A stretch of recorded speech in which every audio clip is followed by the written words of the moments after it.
छत्तीसगढ़ सामान्य अध्ययन से संबंधित 10 प्रश्नों पर रोज हम लोग डिस्कशन करते हैं। यहाँ जितने भी क्वेश्चन हैं सब सीजीपीएससी और सीजी व्यापम की परीक्षाओं के लिए बहुत ज़्यादा इंपॉर्टेंट हो सकते हैं।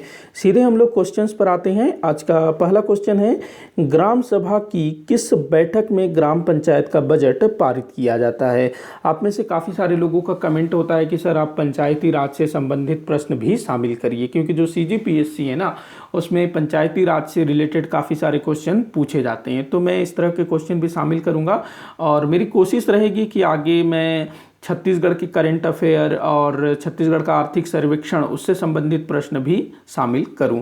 तो बहुत जल्दी ये सब भी शामिल होगा। तो इस क्वेश्चन का आंसर आप लोग नीचे कमेंट बॉक्स में जल्दी से दीजिए। ग्राम सभा की किस बैठक में ग्राम पंचायत का बजट पारित किया जाता है। तो भाई ये साधारण बैठक में पारित किया जाता है, इसके लिए कोई मतलब विशेष बैठक की आवश्यकता नहीं है, साधारण बैठक में इसको पारित किया जाता है। आगे बढ़े अगले क्वेश्चन की तरफ। राज्य प्रशासन में निदेशालय क्या है। राज्य प्रशासन में निदेशालय क्या है, ये आपको बताना है कि भाई राज्य प्रशासन में निदेशालय क्या है। तो देखो जो निदेशालय ये है कार्यकारी अधिकरण, कार्यकारी अधिकरण। तो इस तरह का क्वेश्चन भी काफ़ी पूछा जाता है। अगला क्वेश्चन देखते हैं, बहादुर कलारीन की माची किस जिले में स्थित है। बहादुर कलारीन की माची ये ना एक प्राचीन स्मारक है। बहादुर कलारीन की माची मैं इसके बारे में कभी आप लोगों को बताऊंगा डिटेल में कि ये क्या है। तो जो बहादुर कलारीन की माची है ये कहाँ पर है, तो बालोद जिले में है बहादुर कलारीन की माची। आगे बढ़े अगले क्वेश्चन की तरफ। एक विधायक जो जनपद पंचायत का पदेन सदस्य है, जनपद पंचायत की किस समिति का पदेन सदस्य नामांकित किया जा सकता है। तो आपको बताना है कि आपको बताना है कि जो विधायक है जो कि जनपद पंचायत का पदेन सदस्य होता है वो जनपद पंचायत की किस समिति का पदेन सदस्य नामांकित किया जा सकता है। तो देखो ये जो है ना शिक्षा समिति का भी पदेन सदस्य नामांकित किया जाता है, कृषि समिति का भी पदेन सदस्य नामांकित किया जाता है, सामान्य प्रशासन समिति का भी पदेन सदस्य नामांकित किया जाता है। मतलब आपका आंसर क्या होगा, द उपरोक्त सभी। देखो जो विधायक होते हैं, जो सांसद होते हैं, वो अपने अपने क्षेत्र के जो जनपद पंचायत है, जिला पंचायत है, उसके सदस्य होते हैं, पदेन सदस्य होते हैं। तो वो लोग जो है पदेन सदस्य होने के नाते कुछ समितियों के भी पदेन सदस्य होते हैं, ये ध्यान में रखेंगे। आगे बढ़ते हैं अगले क्वेश्चन की तरफ। यदि सरपंच का चुनाव किन्हीं कारणों से लंबित है, मान लो किसी कारण से सरपंच का चुनाव नहीं हो पाता है, तो सरपंच के रूप में काम कौन करेगा। आपको बताना है कि मान लो कुछ भी हो गया, जो सरपंच के लिए पर्चा भरा था उसकी डेथ हो गई या कुछ भी हो गया जिससे सरपंच का चुनाव नहीं हो सका, तो अगला जो सरपंच का चुनाव है लगभग वो 6 महीने के अंदर होना है, तो उसमें समय है, तो तब तक काम कैसे चलेगा। तो यहाँ पूछ रहा है कि ऐसी स्थिति में सरपंच के चुनाव लंबित होने की स्थिति में सरपंच के रूप में काम कौन करेगा। तो यहाँ उप सरपंच दिया हुआ है, वरिष्ठतम सदस्य, ग्राम पंचायत द्वारा निर्वाचित एक पंच, कलेक्टर द्वारा नामित व्यक्ति। तो देखो यहाँ पर जो उप सरपंच है भाई वो तो अलग ही है। तो यहाँ पर जो ग्राम पंचायत द्वारा निर्वाचित एक पंच, जो ग्राम पंचायत है वो किसी एक पंच को सरपंच के रूप में निर्वाचित करेगी, और वो जो है जब तक सरपंच का चुनाव नहीं हो जाता, सरपंच का निर्वाचन नहीं हो जाता, तब तक वो जो है सरपंच के रूप में काम करेगा एक पंच। अगला क्वेश्चन है, मिनी माता हसदेव बांगो जल विद्युत परियोजना की उत्पादन क्षमता कितनी है। तो ये हमारे छत्तीसगढ़ राज्य का सबसे बड़ा जल विद्युत परियोजना है, मिनी माता हसदेव बांगो जल विद्युत परियोजना। तो इसकी जो उत्पादन क्षमता है कितनी है भाई, 120 मेगावाट। यहाँ पर 40 मेगावाट के 3 यूनिट लगे हुए हैं, तो टोटल 120 मेगावाट है। हसदेव नदी में है ना मिनी माता बांगो जल विद्युत परियोजना। अगला क्वेश्चन है, झारा शिल्पकारों द्वारा निर्मित शिल्प कौन सी है। झारा शिल्पकार, तो जो झारा शिल्पकार है ना इनके द्वारा निर्मित शिल्प है भाई कांस्य शिल्प।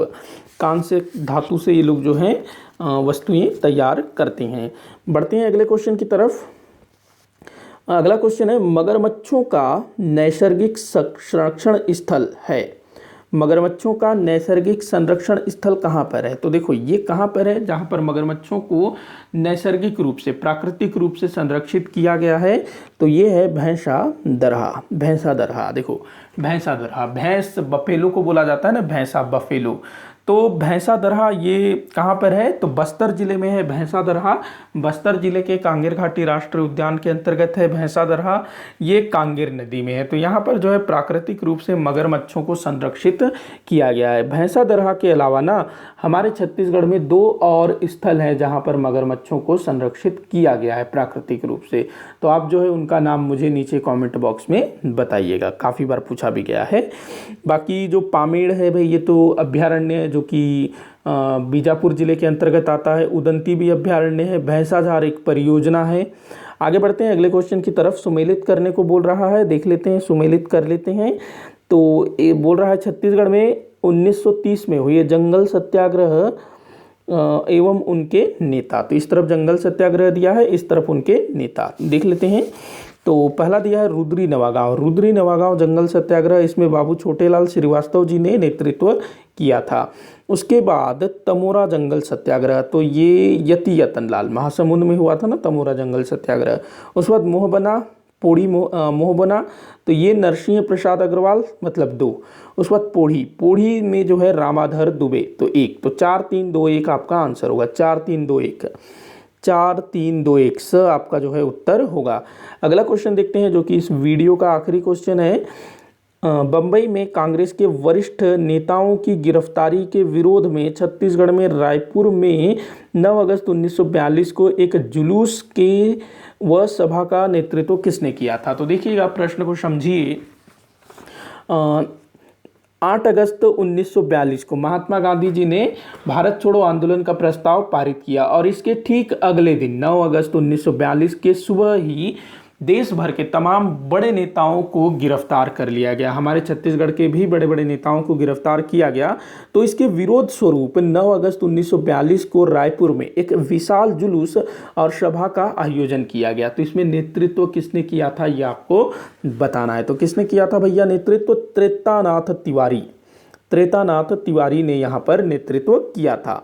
यहाँ पर जो जुलूस निकला था, जो सभा हुआ था उसमें। और ये जो रणवीर सिंह शास्त्री हैं, इन्होंने छात्र जुलूस का नेतृत्व किया था अगले दिन।